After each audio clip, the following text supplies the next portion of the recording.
My view on critical race theory is not, I think I'm for bans, but I'm also for actually attacking the institutions that promote these things. Like this is why I have the idea of eliminating student loan debt by taking it out of university endowments, which would kill two birds with one stone. Will Chamberlain has been screaming seize the endowments for some time. No, it's totally true. I mean, but also NGOs. Like I think non-governmental organizations have made a kind of racket out of promoting critical race theory.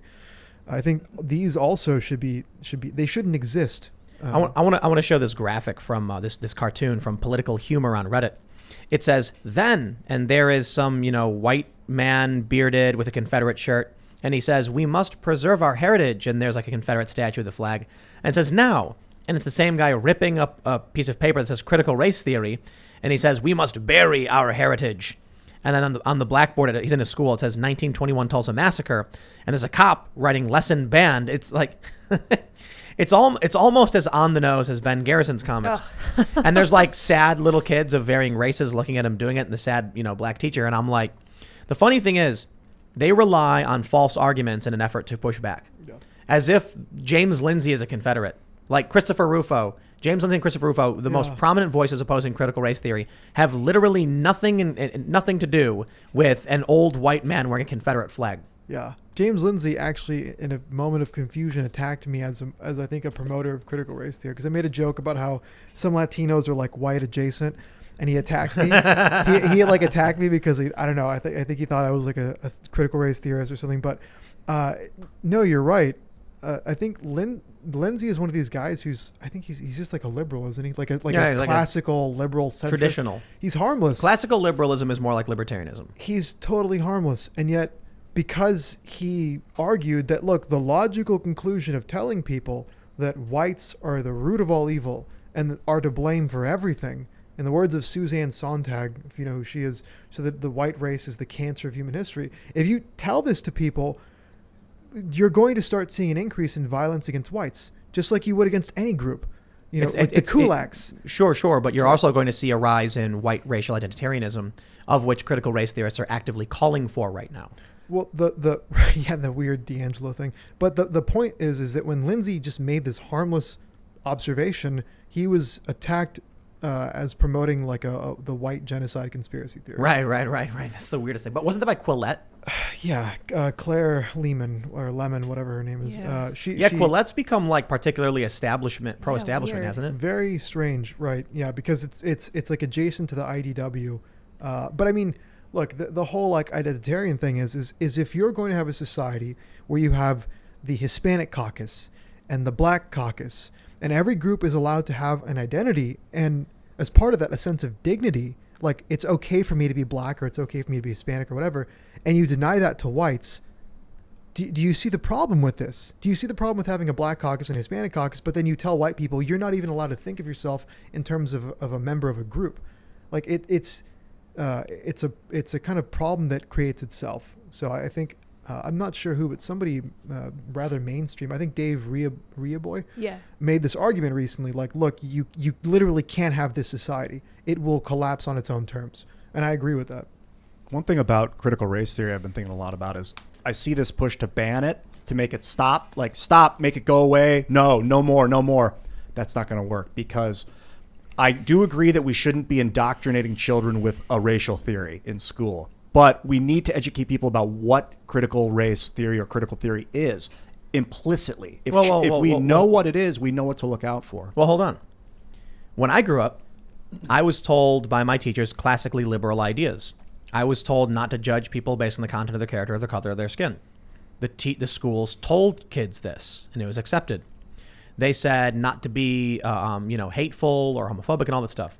Today, the teachers are saying they want that the kids should judge people based on the content of their character.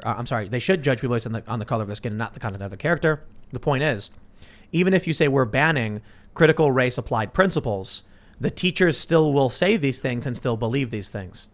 That's it. Then they should lose their, in my opinion, then fire them all. Every single one of them. The teacher should be held responsible. I fully support a ban. I support firing teachers that promote this stuff. I support seizing the endowments. I support destroying NGOs financially. Now think about when the civil rights movement was happening. This is the trouble with banning ideologies. Religions can be defined. We know, religion. There's an interesting debate about intelligent design versus evolution.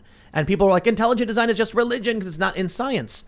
The problem is you can easily make something an ideology, and then how do you ban it? Don't tell the kids to believe things about race. You said racial theory. Well, Martin Luther King Jr.'s theory on equality was a racial theory. I understand critical race applied principles are very specific, and it's a specific ideology. But how do you ban an ideology? How do you separate ideology from public institutions? You need to educate people about what it is first, so that they know. That's a big part of it. I think it is easy to say we have the 1964 Civil Rights Act, and creating racial groups is a violation of Title, I think, what is that, 9? Title 9 in colleges, particularly. I would actually argue that critical race theory is an outgrowth of the Civil Rights era. And the primary function of CRT today is to explain why disparities have persisted despite the Civil Rights Act. Sure, but Derek Bell opposed civil rights. Derek Bell was critical of Democrats. This is where I'm fairly certain. I could be wrong, so fact check me on this one. But my understanding is that Bell was operating under the idea that Democrats were effectively taking agency away from the black communities and forcing them to coexist underneath. I got to go through the literature specifically on Bell, but my understanding is critical race theorists effectively oppose civil rights. And one of the things that I've seen emerge out of Black Lives Matter, the Black Lives Matter movement specifically, this was in, I think, Ferguson and Baltimore, was this idea that segregation was a good thing. And these were black activists saying it. They believed that before the end of segregation, there were equal and opposite communities in which you had black families, black businesses, black Wall Street. Segregation forced the black community to live underneath the existing white infrastructure, effectively making them second-class citizens. I'm pretty sure that was a lot of those ideas came from Bell. Yeah, and that's why one of the big criticisms of critical race theory is that the goals of critical race theory are to rewind the clock back before the civil rights movement. So that's why you see things like caucusing. They want racial segregation. That's why you see an attempt to repeal California's civil rights provision in their constitution, so that they would have the right to discriminate on the basis of race and other things. It's why you see actions from the left with Harvard. They need the ability to discriminate on the basis of race, which means repealing the 1964 Civil Rights Act. They oppose it, and they always have. Well, the thing about, the thing about the CRA is that it actually has codified and institutionalized discrimination against whites. It has has done that by basically advantaging and giving every other group except for whites preference and access to different affirmative action programs. In effect, it discriminates against whites. No. Affirmative action, it's actually been argued a violation of the 1964 Civil Rights Act, particularly with Harvard. You cannot discriminate on the basis of race. One of the ways they've gotten around this is that the courts ruled, this was particularly recently in Southern California, that so long as you offer up an equal program for other groups, it is not discrimination. Specifically, if there is a Women in Computers program, and there was a man who sued, they said, is there a men's computer program? Yes. Okay, it's not discrimination. The problem with that argument is that's the argument for bathrooms.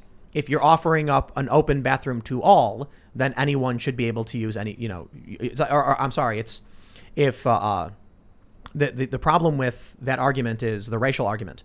If you're creating, a whites only or, a blacks only area, providing free but separate access was one of the critical arguments from the civil rights area that ended segregation. So ultimately, long story short, without getting too complicated, the critical race theorists want segregation. They can't have it so long as the Civil Rights Act says you can't discriminate on the basis of race. So in California, they had, I think it was Proposition 6, I could be wrong, where maybe it wasn't 6, I'm not sure, where they wanted to remove from their constitution the public civil rights provision that said you cannot discriminate on the basis of race, sex, national origin, religion, in schools, in public contracting and employment. They tried to get rid of that recently. I think just this past November, it failed. Because people of California were like, why would we get rid of our civil rights?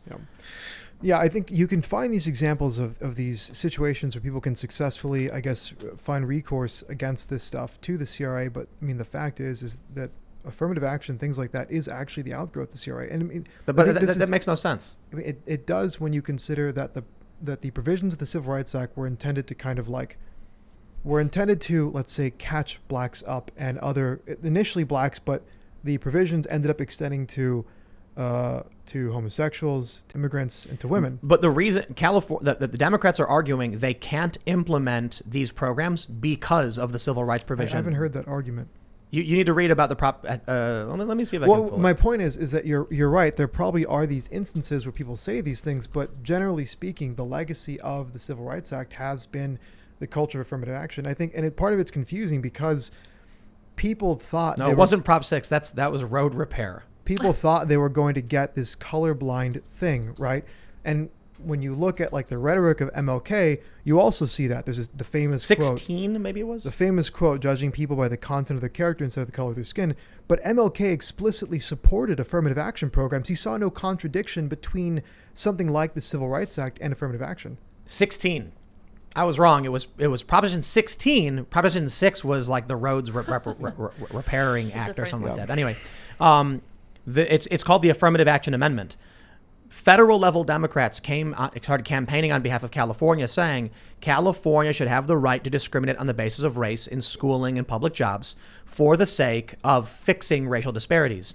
It got 42.77 voted yes on Prop 16 in November 3rd, 2020. 57.23 said no. 9.6 million people said no to Prop 16, keeping California's civil rights provision in their constitution, making affirmative action unconstitutional in California. Yeah. No, I'm not denying that you have this example, but I think you can find plenty of counterexamples. One of the reasons that the 1986 Immigration Reform and Control Act was basically unenforceable was actually because of the Civil Rights Act, because there was this problem where businesses enforcing the provisions of the Immigration Control and Reform Act would potentially run up into anti-discrimination laws that were part of the Civil Rights Act. So it's like an unintended, well, I think in some ways it's an unintended consequence, but it's the logical conclusion of making anti-bias and anti-discrimination the central principle of your politics is, well, why are we waging this war against discrimination? Well, it's because one group is discriminating against all the rest. And I'll say this too. There's almost no hard principle for anti-discrimination. So when we look at the 1964 Civil Rights Act, we ultimately will just make a personal decision as to where we stop. Right. If we truly believe you can't discriminate against people based on certain immutable characteristics or certain personal characteristics or identities, it goes infinite. Yes, that's right. Furries, right. New York says gender identity is self-expression, by which legally furries would be protected. And so ultimately, the 1964 Civil Rights Act is really about society and what our social norms are and are willing to accept. Thanks for checking out this clip from the Timcast IRL podcast. If you want to see the full show, come back to this channel, youtube.com/TimcastIRL, Monday through Friday at 8 p.m., where you can leave comments and super chat, and we actually will read your comments on the show. Don't forget to like, share, subscribe, and if you want exclusive members-only content, segments you can't get anywhere else, go to timcast.com, become a member, and we even have full bonus episodes. Thanks for hanging out, and we'll see you all next time.